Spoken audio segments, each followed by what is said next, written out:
এত অল্প সময়ের মধ্যে এত কম খরচে এত সুন্দর একটা মিষ্টির রেসিপি আপনারা বিশ্বাস করতে পারবেন না একবার বাড়িতে না বানালে। মিষ্টি তো আমরা অনেক কিছু দিয়েই বানিয়ে থাকি, অনেক রকমভাবেই বানিয়ে থাকি। একবার অন্তত এই মিষ্টিটা আপনারা বাড়িতে বানিয়ে দেখবেন, এতটা সুন্দর হয়। তো দেখুন আমি কি করে এই গোলাপ জামুনগুলো তৈরি করলাম, সঙ্গে থাকুন, আশা করছি ভালো লাগবে।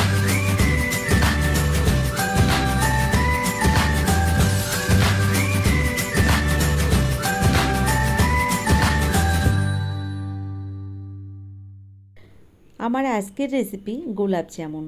কী করে তৈরি করছি সঙ্গে থাকুন। দেখুন এখানে আমি প্রথম শিরাটাকে তৈরি করে নিচ্ছি। তো চিনির শিরাটা তৈরি করার জন্য আমি একটা পাত্রের মধ্যে দিয়ে দিলাম 1 কাপ পরিমাণে চিনি। ঠিক ওই কাপ মেপে আমি 2.5 কাপ জল দিয়ে দিলাম এই চিনির মধ্যে। ভালো করে চিনিটাকে আমি মিশিয়ে নেব। আর চিনিটাকে মিশিয়ে নেওয়ার পরে তারপর আমি গ্যাসটাকে অন করে দেব। তো দেখুন জলটা আমি দিয়ে দিয়েছি এখানে, আর চিনিগুলোকে ভালো করে জলের সঙ্গে একবার এভাবে মিশিয়ে নিলাম। এবার গ্যাসটাকে অন করে চিনির শিরাটাকে আমি তৈরি করে নেব। নমস্কার বন্ধুরা, কেমন আছেন সবাই? নিশ্চয়ই সবাই ভালো আছেন, আমিও ভালো আছি। টিয়ার রান্নাঘর থেকে আমি তন্দ্রা। আজ আবার নিয়ে এলাম মিষ্টির একটা রেসিপি। আজ তৈরি করে দেখাবো আটার তৈরি গোলাপ জামুন। এত অপূর্ব স্বাদ হয় এই মিষ্টিটা, আপনারা বিশ্বাস করতে পারবেন না। কোনো রকম ছানা ছাড়াই যে আমি মিষ্টিটা তৈরি করছি। আপনারা সম্পূর্ণ ভিডিওটি দেখুন, আশা করছি আপনাদের ভালো লাগবে। এখানে দেখুন চিনির শিরাটা ফুটতে শুরু করেছে। আর এই চিনির শিরার মধ্যে আমি দিয়ে দিলাম একদম জাস্ট অল্প পরিমাণে একটু ফুড কালার। 1 চিমটির থেকেও অনেক কম ব্যবহার করেছি, আপনারা দেখে নিশ্চয়ই বুঝতে পারছেন আমি কতটা এখানে ফুড কালার দিয়েছি।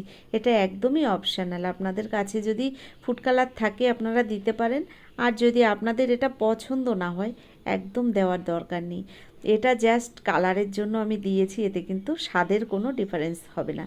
দেখুন এখানে আমি ফুড কালারটাকে এই চিনি শিরার সঙ্গে ভালো করে মিশিয়ে নিয়েছি, আর চিনি শিরাটা পুরোপুরি রেডি হয়ে গেছে। একটু চিটচিটে ব্যাপার এলেই আমি বন্ধ করে দিলাম গ্যাসটা, কারণ এখানে চিনি শিরাটা রেডি হয়ে গেছে। নিশ্চয়ই আপনারা দেখে বুঝতে পারছেন কেমন তৈরি করেছি। শিরাটাকে রেডি করে নিয়ে এবার আমি মিষ্টিটা কী করে তৈরি করব সেটাই আপনাদের দেখাবো। এখানে দেখুন একটা বোল নিয়েছি, আর বোলের মধ্যে দিয়ে দিলাম 1 কাপ আটা। তো বন্ধুরা এখানে আমার ঘরে থাকা চাকি আটাই ব্যবহার করেছি, আপনাদের ঘরে যেই আটা থাকবে আপনারা সেই আটা দিয়েই তৈরি করে নিতে পারেন। তো 1 কাপ আটা আমি বোলের মধ্যে দিয়ে দিলাম। এবার এর মধ্যে দিয়ে দিচ্ছি স্বাদের ব্যালেন্সটাকে ঠিকঠাক করার জন্য একটু লবণ। এটা জাস্ট আন্দাজ করেই ব্যবহার করতে হবে। আর দিয়ে দিচ্ছি দেখুন 1 চিমটি পরিমাণে বেকিং সোডা। নিশ্চয়ই আপনারা দেখেছেন কতটা বেকিং সোডা আমি এখানে ব্যবহার করছি। লবণ বেকিং সোডা দেওয়ার পরে এবার আমি দিয়ে দিচ্ছি একটু এলাচ গুঁড়ো। এখানে 2টো এলাচ আমি একটু গুঁড়ো করে নিয়েছি, আর সেই এলাচ গুঁড়োটাই দিয়ে দিলাম। আর যে কাপ মেপে আমি আটা নিয়েছিলাম ওই কাপ মেপে দিয়ে দিলাম 1/2 কাপ পরিমাণে গুঁড়ো দুধ। এবার সব কিছু ভালো করে মিশিয়ে নেব।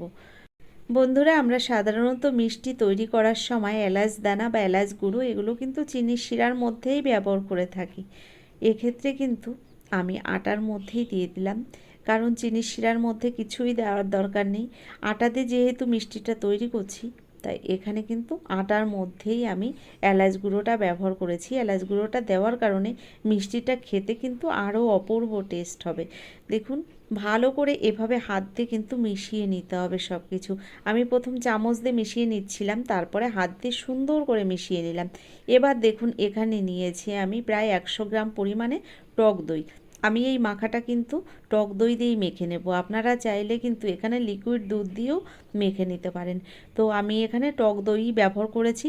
আর আমার এখানে আন্দাজ করেই 100 গ্রাম পরিমাণে আমি টক দই নিয়েছি। যেটুকু আমার প্রয়োজন সেটুকু দিয়েই কিন্তু আমি এই ডোটাকে সুন্দর করে মেখে নিচ্ছি। তো এখানে টক দইটা আমার পুরোটাই লাগবে। তো পুরো টক দইটাই আমি এখানে ব্যবহার করেছি। দেখুন পুরোটাই দিয়ে দিলাম, আর ভালো করে সুন্দর করে মেখে নিচ্ছি। তবে মাখতে মাখতে কিন্তু আটা দিয়ে যেহেতু মিষ্টিটা তৈরি করছি, গুঁড়ো দুধও রয়েছে, একটা চিটচিটে ব্যাপার তৈরি হয়ে গেছে। এখানে হাতের মধ্যে কিন্তু আটকে যাবে, আপনারা এটা নিয়ে চিন্তা করবেন না। দেখুন হাতের মধ্যে আটকে যাচ্ছে। এবার আমি এর মধ্যে কিন্তু 1 চামচ পরিমাণে ঘি দিয়ে মেখে নেব, তাহলে কিন্তু এই চিটচিটে ব্যাপারটা একদমই থাকবে না। দেখুন এখানে আমি দিয়ে দিলাম 1 চামচ পরিমাণে ঘি, আর ঘিটা দেওয়ার পরে আরও একবার সুন্দর করে মেখে নিচ্ছি। তো দেখুন এখানে মাখাটা কিন্তু এখন আর হাতে আটকে যাচ্ছে না। তো এখানে দেখুন মিষ্টিটাকে আমি কিন্তু সঙ্গে সঙ্গেই বানিয়ে নেব, ডোটাকে মেখে রেখে দেওয়ার কোনো দরকার নেই। এখান থেকে ছোট ছোট করে আমি লেচি কেটে নিচ্ছি, লেচিগুলো কেটে নিয়ে মিষ্টির শেপগুলো বানিয়ে নিচ্ছি। আপনারা যে শেপে মিষ্টিগুলো তৈরি করবেন সেরকম শেপই বানিয়ে নিতে পারেন, কারণ আমি আমার পছন্দ মতো এখানে শেপ দিয়েছিলাম, একটু পাকিয়ে নিয়ে লম্বা মতো আমি তৈরি করে নিয়েছিলাম। জাস্ট একদম গোলাপ জামুন যেমন দেখতে হয় তেমনই আমি শেপগুলো এখানে দিয়েছি। আর এই মিষ্টিগুলো আপনাদের একটা কথা বলি, আপনারা কিন্তু একটু ছোট্ট করে বানাবেন, কারণ এটা কিন্তু ফুলে অনেকটাই বড় হয়ে যাবে। আমি এখানে মিষ্টিগুলো তৈরি করার পরে বুঝতে পেরেছিলাম অনেকটাই বড় হয়ে গেছিলো। তো আমি এখানে আমার পছন্দ মতো সাইজে শেপগুলো দিয়ে নিচ্ছি। আপনারা তৈরি করলে আপনাদের পছন্দ মতো সাইজেই শেপগুলো রেডি করে নেবেন। দেখুন মিষ্টিগুলো এক এক করে আমি রেডি করে নিয়েছি, আর কি সুন্দর দেখতে লাগছে দেখুন। তো বন্ধুরা এখানে আমি 1 কাপ আটা দিয়ে কিন্তু 12টা মিষ্টি তৈরি করেছিলাম। আপনারা আপনাদের পছন্দ মতো সাইজেই বানিয়ে নিতে পারেন। এদিকে গ্যাসের উপর একটা কড়াই গরম বসিয়ে দিয়েছি, কড়াইয়ের মধ্যে দিয়ে দিলাম পরিমাণ মতো সাদা তেল। আর হাই ফ্লেমে রেখে তেলটাকে গরম করার কোনো দরকার নেই, তেলটা কিন্তু একদম ঠান্ডা অবস্থাতেই মিষ্টিগুলো দিয়ে দিতে হবে। আর এই গ্যাসের ফ্লেমটাকে একদম লো টু মিডিয়াম ফ্লেমে রেখেই মিষ্টিগুলো ভেজে নিতে হবে।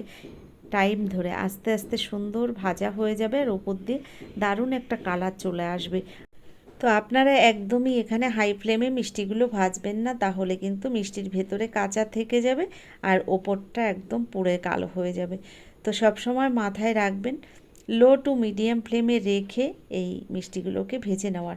আস্তে আস্তে দেখুন আপনারা আমি বাকি সব মিষ্টিগুলোই দিয়ে দিলাম, আর কতটা ফুলে উঠেছে, ঠিক ডিমের মতো সাইজ হয়েছে আমার এখানে মিষ্টিগুলো। দেখতে এত অপূর্ব সুন্দর হয়েছিল, আপনাদের কি করে বোঝাই, ভীষণ সুন্দর হয়েছিল মিষ্টিগুলো। সাইজ দেখে আমি নিজেই মানে এতটা হাসি পাচ্ছে আমার, যে আমি কোনটুকু কোনটুকু মিষ্টিগুলো সাইজ বানিয়েছিলাম আর কতটা বড় হয়ে গেছে দেখুন।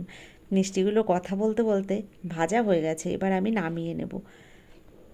এত সহজে যে এই মিষ্টিগুলো তৈরি করা যায় আপনারা সত্যি বিশ্বাস করতে পারবেন না। একবার হলেও বাড়িতে এভাবে বানিয়ে দেখবেন, ভীষণ ভালো হয় খেতে।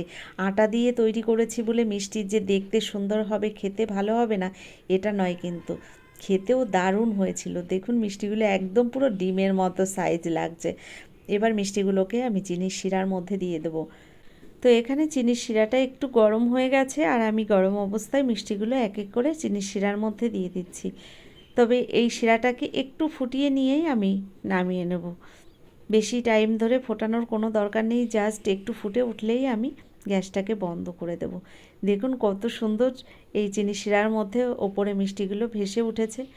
এবার আমি গ্যাসটাকে দেখুন বন্ধ করে দিলাম, আর মিষ্টিগুলো কিন্তু এভাবে আমি রেখে দেব 1 থেকে 1.5 ঘন্টা। 1 থেকে 1.5 ঘন্টা বাদে আপনাদের আমি আবার দেখাবো। তো বন্ধুরা দেখলেন তো কত সহজে একটা রেসিপি, আপনারা যে কোনো সময় মন চাইলে এভাবে বাড়িতে মিষ্টি বানিয়ে নিতে পারেন। তো বন্ধুরা দেখুন এখানে আমি 1 ঘন্টা বাদে এবার ফিরে এসেছি, আর চিনির শিরাটা পুরোটাই প্রায় টেনে নিয়েছে এই মিষ্টির মধ্যে।